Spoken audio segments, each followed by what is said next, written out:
Hi everyone, here goes. My name's Dr. Kelli McGraw and I'm a lecturer here in the Faculty of Education. My specialisation is secondary education and I'm a high school English teacher by trade. But hopefully what I've got to present to you today on popular culture is stuff that will speak all across primary, secondary, early childhood contexts. So I'll just make my face a bit smaller and get the slides on for you so we can get started.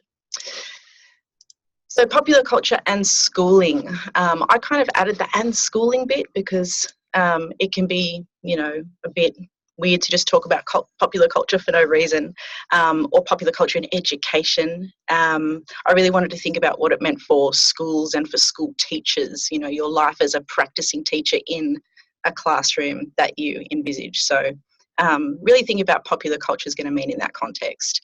There's two big readings that you can connect with this week, and of course you've got Tait's textbook, The Making Sense of Maths Education. There are two chapters listed. There's one on media as well, but today I'll mostly be focusing on the popular culture chapters and doing a bit of a walkthrough of some of the myths that Gordon Tait presents in there. If you like this chapter, right, you'll be used to the layout of these chapters by now in this textbook. You'll know that the front part kind of has some of that theoretical setup for the content of that chapter, and then you get into the myth busting where we actually address the myths using the theory afterwards. If you like the opening of that chapter, if you like the stuff that Gordon's talking about around youth identities, popular culture, what culture even means, that kind of stuff, then I really recommend you get into the additional reading, which is not prescribed because it is a bit of an extension reading. And yes, I said it because I wrote it, but that's not just because I wrote it. It's because finally I wrote something which is exactly what I want to say to a group of people like you in exactly a week like this. And it's a week like this at QUT that I had in mind when I'm writing a chapter like this. So it really is, even though I wrote it before I knew you, it is for you. There's some cool little ask yourself question prompts through this chapter. Even if you don't read the whole thing, the ask yourself sections can be really good for reflection. So this one, asks, what social groups do you interact with? How do those social groups and their cultural products send messages about what is desirable and normal and good? And hopefully by now at this point in a unit like this, you can see how those questions about what is normal, what is good, what is right are going to extend to a field like popular culture. So there's a setup with the readings that we're dealing with and the hook for today. So getting into just this idea of what popular culture even is. I know a lot about popular culture. I love popular culture. Of course, no teacher or human is ever across all popular culture. That's so impossible to do, but everyone's got the stuff that they like, right? And even though I'm an English teacher, so a lot of people assume I just like Shakespeare and Jane Austen, I guess, and going to the library, shopping for cardigans, I like a lot of popular culture stuff, sometimes more so than the literary stuff.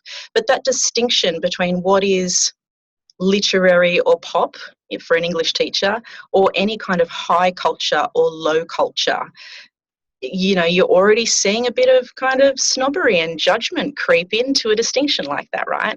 So let's have a look on the slide here at some of the words that go along with those notions. When we think about high culture, we think about being civilized and polite, and things that are important belong to high culture. They get canonized, they get put on special lists. Matthew Arnold described it as, the best of what's been thought and said. It's our very best stuff. Whereas popular culture is the contrast always made, where sometimes it's called mass culture or low culture, but it's by contrast barbaric and it's crass. There's lots of swearing in popular culture, so much violence. Shakespeare, Titus Andronicus, they come and they kill him and they chop him up and put him in a pie and feed him back to his own mum.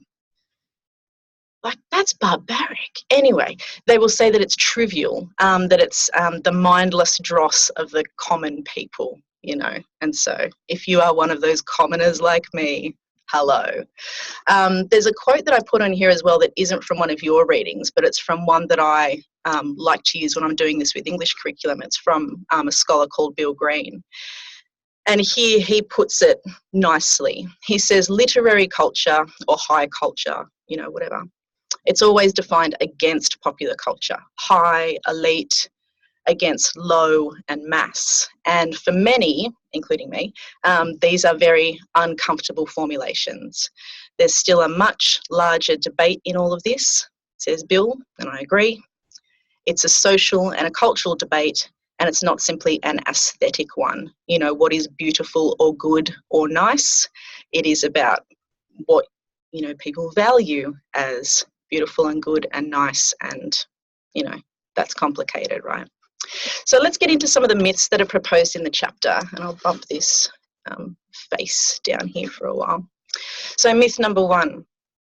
See how I did that? I spent so long in this room setting this up so that when I did this, I'm looking where you're looking. It is, anyway, I hope you appreciate that, and these nice little breaks of fourth wall.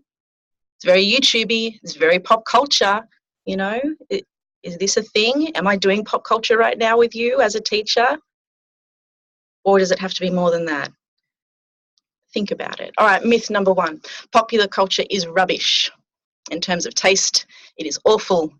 As an object of study, it is irrelevant, which is a burn.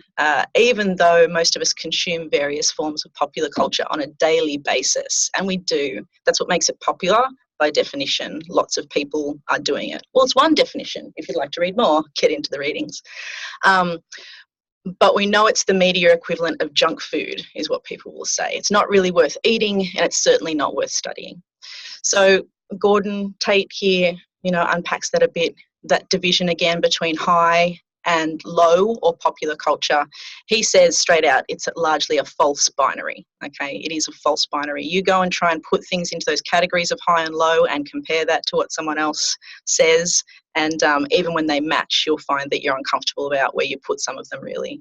Like, I watched Neighbours for so long. This is really my first year of not watching Neighbours. I've got some Neighbours in a slide later on, just a very little nod, but you know, still one that has significant implications for how we approach our most familiar cultural forms. It's fair to say that the label of high culture is often more about its audience than its content, and that some pop culture can be of great value. Significantly, the academic study of popular culture can tell us much about ourselves and our society. Totally true. So just going to take my face out of it for a minute, because now I want to talk to you about some ideas and not be too distracting. So some examples here. I tried to think about, well, how does this play out? So you think about dystopian fiction at the moment, and, you know, I'll be honest, I made these slides back in 2014, and I didn't have to revise much really for this time around. I took some old examples out and didn't put new ones in, but what I've said here is still true. You know, dystopian fiction is enjoying a surge of popularity. It was true back then, and that wave hasn't crashed yet. So books like The Hunger Games and Maze Runner, they've been made into these big major release films. You know, why does that genre currently have such mass appeal? And there's been a big rise in, you know, that fantasy genre coming back through things like Game of Thrones as well. Why are those genres appealing to the public right now?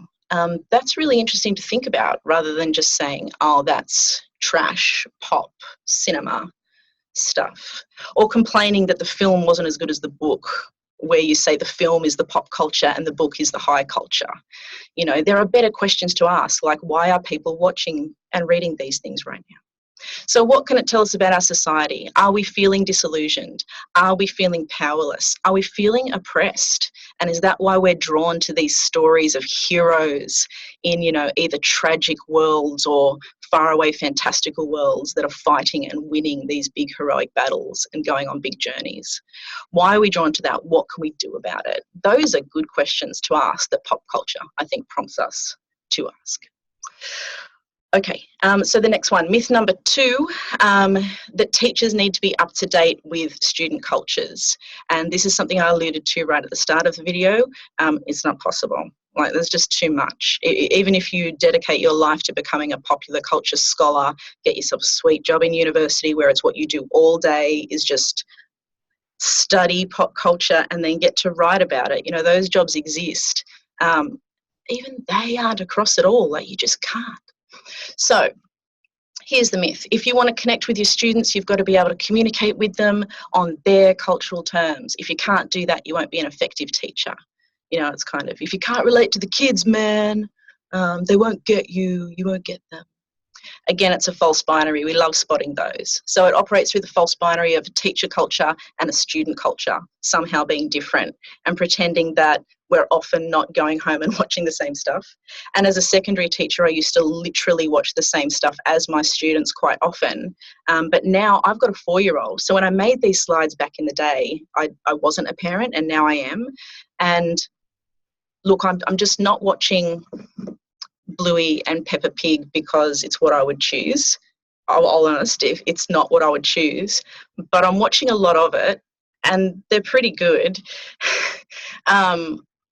So at what point does teacher culture and student culture get so different after all? You know, if you're a parent and you're at home watching the same shows that your primary age kids or your early childhood kids are, then false binary, you know. Anyway, so both groups, they're consumers of popular culture and there exists significant areas of overlap. That said, it is probably useful for teachers to be familiar with various elements of some student cultures, but without therefore having to be consumers of those elements themselves. You know, it is nice to know what they're all collecting. You know, those Woolworths and Coles collectible things at the moment. You know, you don't have to consume it yourself. You don't have to care. You don't have to know what's on the tiles. But it would be good to know that they're all collecting tiles at the moment. You know, it's kind of that level of, you know, need to know. So again, I'll make myself small. Consider this. Is it possible to stay up to date with everything that kids are into these days? You know, I've put it to you that you can't, but maybe you are better at it than me and you think you can. Love to hear about it. How successful are you with staying up to date with adult pop culture as it is? You guys, I'm so behind on my Netflix right now. I've got so much that I want to watch and I can't watch because I'm either doing, like, writing papers, like you're writing assignments, or I'm marking your assignments, like you're marking stuff on prac. You know, we're all involved in the busyness that takes us away from our own pop culture, let alone watching, you know, the pop culture of a generation below possibly. So is it useful to know what methods of communication your students are using? Is this another way into it rather than knowing what shows they're watching? Maybe just watching what channels and methods they're doing. And you can see here, I kind of left this in as a relic on purpose. I'm not even making that up. I just thought, isn't it interesting how far we've come? That in 2014, my examples were Snapchat, Vine, Tumblr, and Facebook. And let's look at what's lived on. You know, so at the time, it was pretty cool that I even knew what Snapchat and Vine were. Right, I'm doing this in an undergraduate lecture back in 2014. I know what Vine is. I'm hip and happening. Don't use it myself, didn't use it myself at the time, and now it's dead and gone. So the teachers who didn't know about it don't even know what they missed, which is not so bad. But, you know, you don't have to be into those things personally. It's good to just know where they're talking if it's not what they're watching. All right. So myth number 3, popular culture has no place in the classroom. It is not legitimate curriculum. It is home curriculum or life curriculum, not school curriculum. So here's the myth. Students get enough of The Simpsons at home. The very last thing they need is yet more mindless tosh in the one place where they ought to be learning about the best our culture has to offer.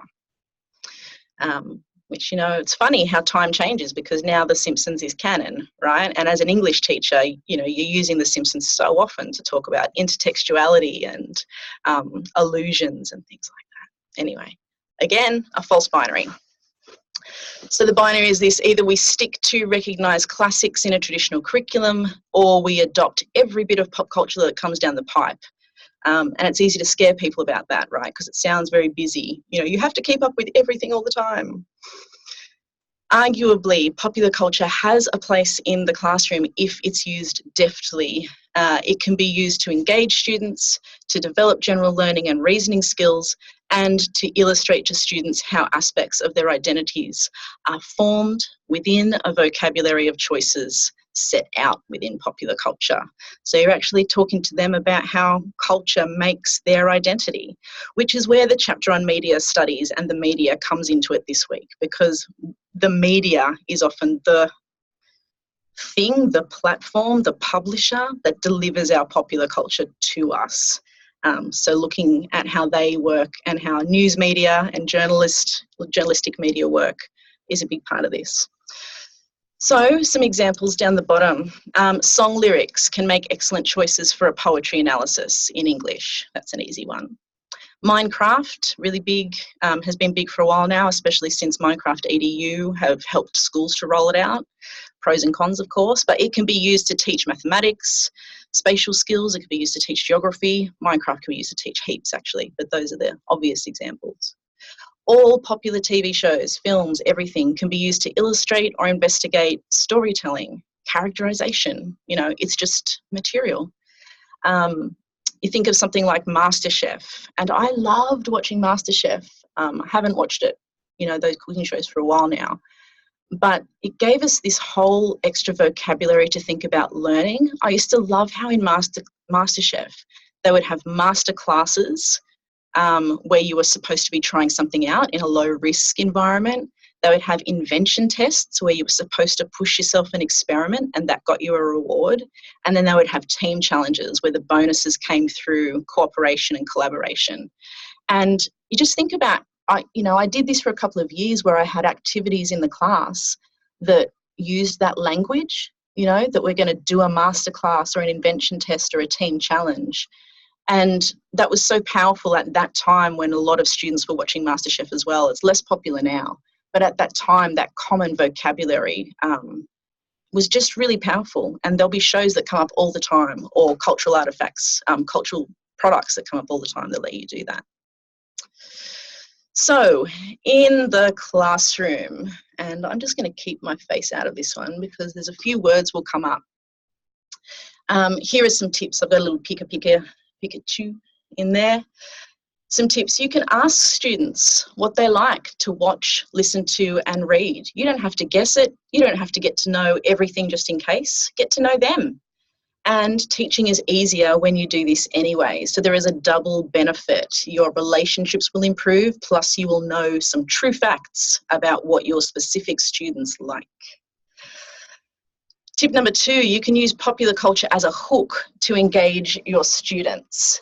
And here I might try a screen change experiment. I don't know if this is going to come off in the recording. If it doesn't, I'll walk you through it so you can imagine this works.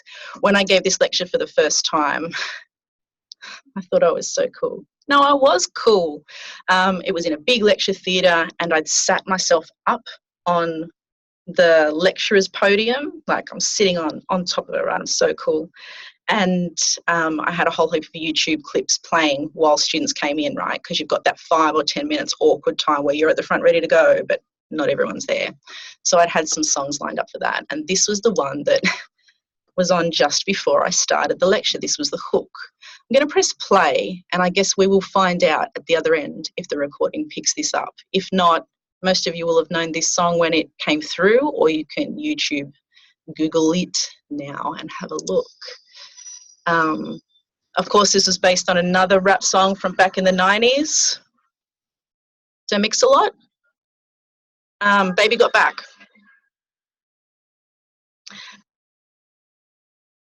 And it was catchy, right? The original was catchy. And this was catchy. And my hook, you know, this is playing. And I'm down the front, you know, grooving along to that. And really, like, check this. Seriously. Nicki Minaj, this is a bit rude. And so this is how I set the tone. And it was a really effective hook. You know, it was absolutely an effective hook. And the conversation then started with that lecture with saying, okay, so this is a really popular song right now. Do you use it in your classroom? Let's talk about the ethics of that. Because we know at the time that there were primary school kids, you know, there were primary school kids dancing to this. The reason I put it up is I saw these little, you know, 5 and 6 year olds doing booty shaking in the grocery shops. And I just thought, that's not right. But that's my judgment about what's right and wrong, which I've already talked about as being fraught. But no, hang on, as a teacher, I will have to make choices about whether or not that's right or wrong for my classroom. Ethics is huge around this. And that, you know, generated a really good conversation. And I think it was a pretty good hook. So anyway, there is the example of how pop culture can be used as a hook to engage your students.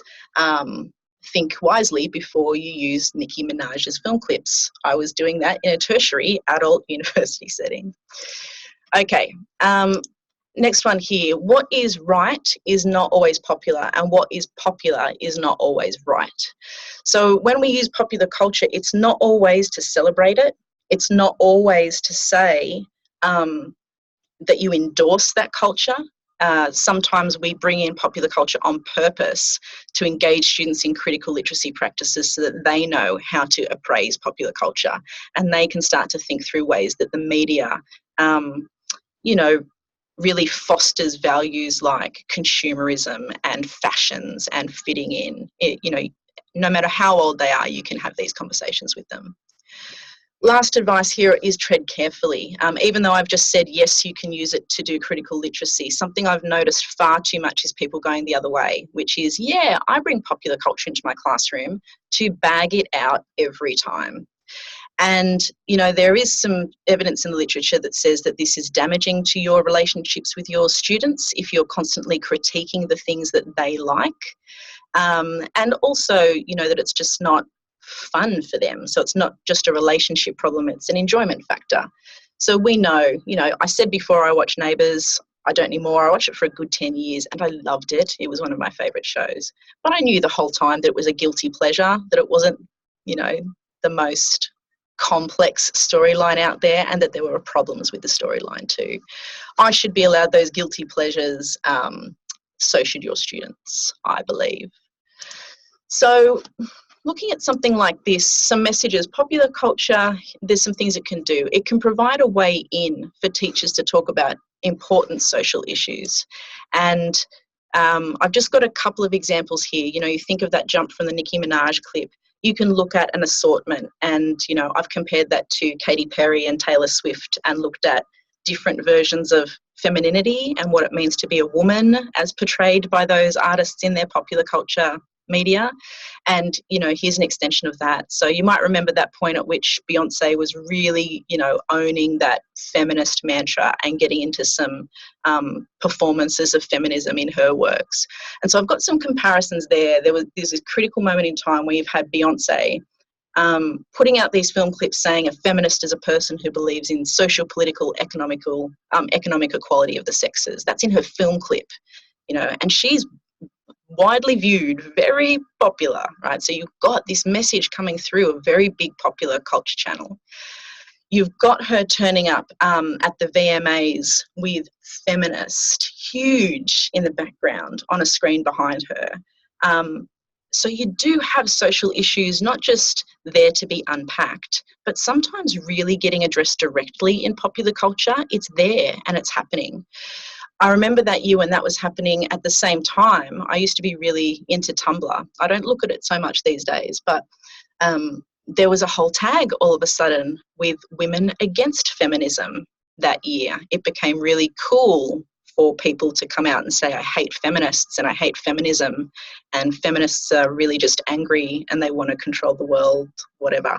And there were some really hateful kind of Tumblr posts that came around this.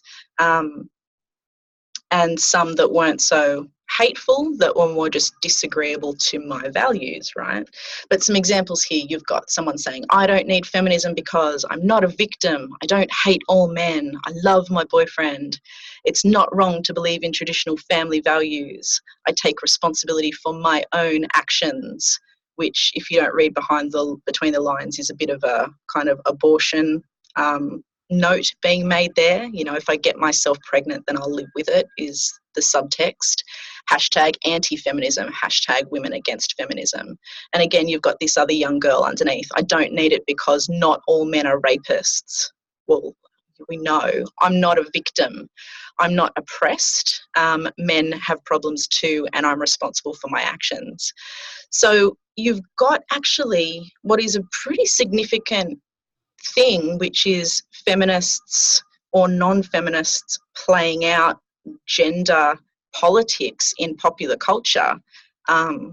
It's real and it's pretty full on. So that lives in popular culture space as well. It's interesting because all that stuff in the Women Against Feminism, in the years leading up to that, Katy Perry was on about this stuff too. You know, I'm not a feminist because, you know, boys are okay. So damaging. Anyway, by the way, in case you haven't noticed, I am a feminist. So popular culture. Is it a hidden curriculum as well? Like, we've got an official curriculum that we do in schools where we say this is important to know, but the media will highlight to us a hidden curriculum of what's important to know, right? And so what messages do popular culture texts convey about things like class, gender, ethnicity, everything else, you know, sexuality? What extent do the texts around us, and I know texts is often an English literacy kind of concern, but we all deal with texts all of the time. To what extent do they reinforce snobbery, sexism, racism, elite attitudes? These are questions that are worth reflecting on and thinking about critically, yourself and with your students. So I wanted a couple of other examples in here. Popular culture can also normalise certain ways of being. And I promised, you know, a Neighbours slide, and here it is. So popular culture texts like Neighbours, you think about how they construct. You know, that word construct you'll come across a lot when you're doing sociological studies of education, and you think of how we build. You know, how does something get built? So how does Neighbours build an idea of what a normal Australian is? And they build it by, you know, what they show you in that text. And what we see is that the Australians, the normal Australians in Neighbours, are generally white, generally middle class, definitely suburban because it's set in the suburbs.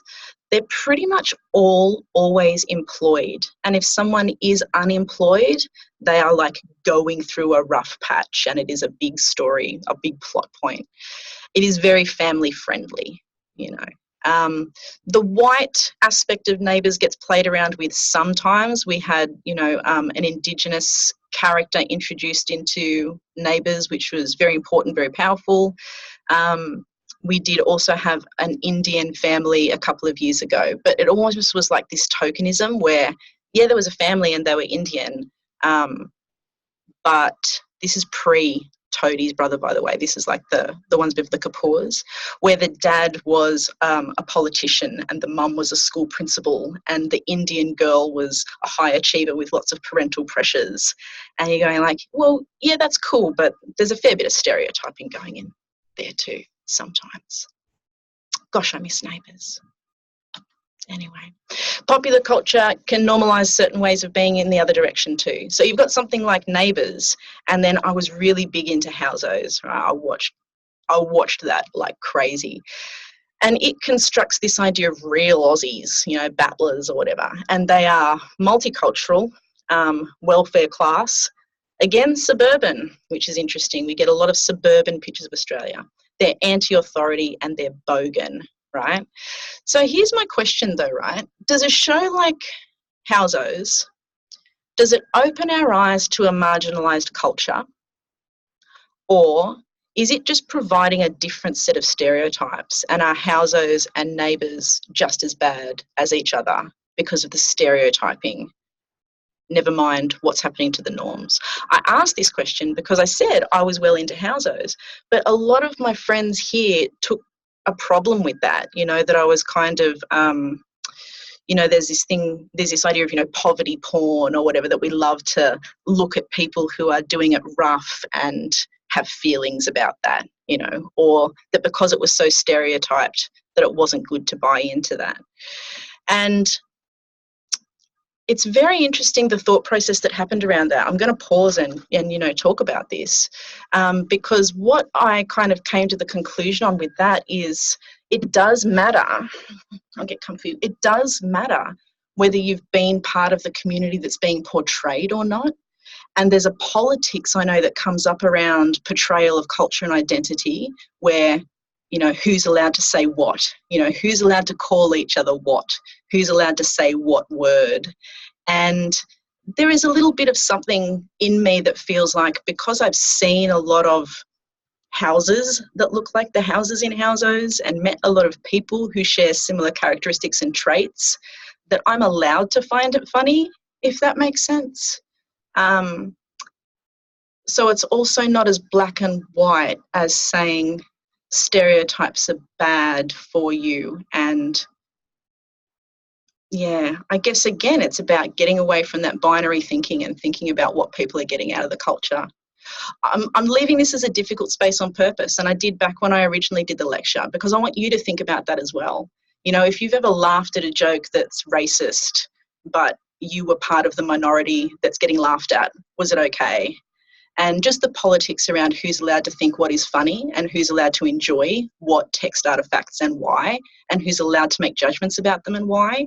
That might not be what you get into with your early childhood students, but I think it's definitely worth you thinking about as a teacher, for sure. So just extending on this, and I hope it's okay to go into this. I wanted to extend on it because at the same time as I was prepping for this lecture back in the day and thinking about Housos, this came up in my Facebook feed. So this is from my real Facebook back in the day, and it says, someone says, I'm at a loss as to why I need to pay taxes to enable the morons who refuse to work because they won't make as much money working as they do from their welfare payments. Last time I checked, I wasn't responsible for their bad life choices. And, social media, right? You've always got to make a choice about whether to jump in or not. And these days I rarely jump in, but back then I was still jumping in sometimes. And this was a friend of someone who I used to be a student of, so I kind of felt compelled. So these are the replies that came up, right? So I said, look, don't generalise. There are lots of reasons why people end up on and even stay on welfare. Then the reply back was, back to the original poster. It's the same in the UK. People get off the train and come into your office and say, have you got anything to rent? We're looking for a 3-bed house. And we ask, are you working to pay for the rent? And they say, no, the council will pay. But we used to come here for holidays, so we want to live here now. It's very hard when you work long hours for less than some people, or not at all. They get on benefits for sitting watching television. We have our pride though, and as taxpayers, we're entitled to a moan. This idea that if you pay tax that you're entitled to more than people who are not paying tax is very interesting. So my reply was, I guess I'm just lucky to be well educated and never have to suffer minimum wage lifestyle again in my life, though I have before. I see this as a pretty big privilege. Last time I checked, everyone is entitled to moan. I don't think paying taxes makes me better than other human beings. Sorry to troll your post, friend. I just know a lot of folks on welfare, and it's not like an episode of Housos are shameless. And actually I said it's not all like it, because some of it is. Some folks do it really tough and suffer stigma daily. Peace, because that's the cool way to stop a social media argument from getting out of hand. Anyway, so I show that because, it's the kind of conversations you're going to get into in your classroom, right? This is not just something that adults talk about. Young children from very young ages will start to make judgments about who is good or bad or worth it or not worth it or deserving or not deserving. And as a teacher, even as a kind of secular teacher in public education system, you still have carriage over the moral and ethical development of that young person.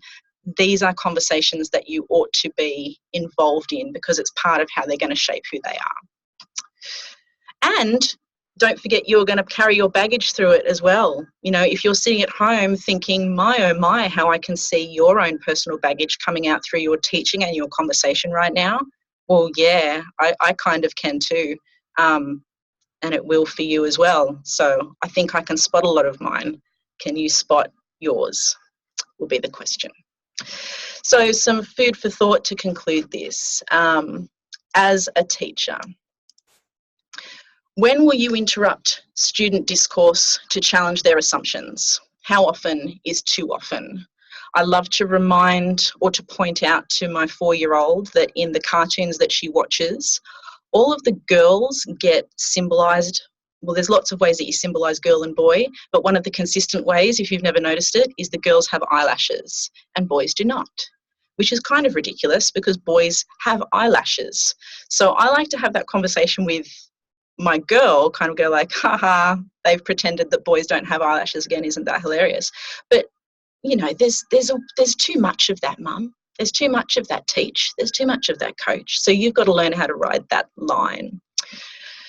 Are there any non-negotiables in your classroom, for example, homophobic language? And Chris Lilly is about to come back up again. You know, it was Summer Heights High back in the day then, and it was kind of funny. We were all right. Most people were all right with Summer Heights High. Then we all got a little bit more woke to, you know, it involving blackface when you think about it. And then he did Jonah from Tonga, and then a lot of people kind of went, oh, no, that is like literally a whole show of blackface. We are really not cool with this anymore. But he's got a show out again. What is it? Legends, awesomeness. I don't remember what it's called. Losers, idiots. It's like a word. Anyway, you will know that Chris Lilly has a show out again. And I'm not sure if it's tanking, but my social media feeds kind of suggested that it might, because it's become a non-negotiable that we don't laugh at blackface anymore in this country. And it's starting to become a thing that like we just seriously do not do. So that's interesting. I tend to pull my students up on homophobic language no matter what and all the time. So question 1, how often do you interrupt? When it's for a non-negotiable, for me, it's all the time, because that's just how I do it. But I don't have many things in that list, to be honest. Will you always seek to denigrate popular culture? It's very easy to do it. Very easy to say, you know, heart, Chris Lilly, that's rubbish. Everyone who likes it is racist. Very easy to do that, not true. Or will you take time to understand what it is that the students are thinking about and enjoying when they're consuming something that you think is a bit shit? You know, will you actually stop and go, what are they getting out of this and how could I learn from that? Do you care about what interests your students? Pretty big question. Maybe should have been slide 1. But if not, why on earth do you think they will care about what interests you? Yeah? Other than the fact that someone gave you the power of the whiteboard marker and the license to stand at the front of the room at the whiteboard, other than the fact that you are the role marker, you are given this power, why should they literally, authentically, deeply care about you and your knowledge if you don't care about theirs? And that's something I really want you to think about. Keep challenging your own assumptions. Realising that your favourite stuff is sexist or racist is very confronting. You know, having to deal with the fact that I was enjoying Housos but not liking some of its representations, same with Neighbours. You know, it's confronting, but you can do it. Just maintain a critical eye and work out, you know, whether you really, really like it and why, and you know, all the stuff I've already said. That is my final slide. That is my final thought. I will stop the share. And thank you so much for coming along and listening to this lecture. If you liked it, let your friends know, because this is a little bit through the semester and it's really easy to check off, check out and just skim the readings and not listen.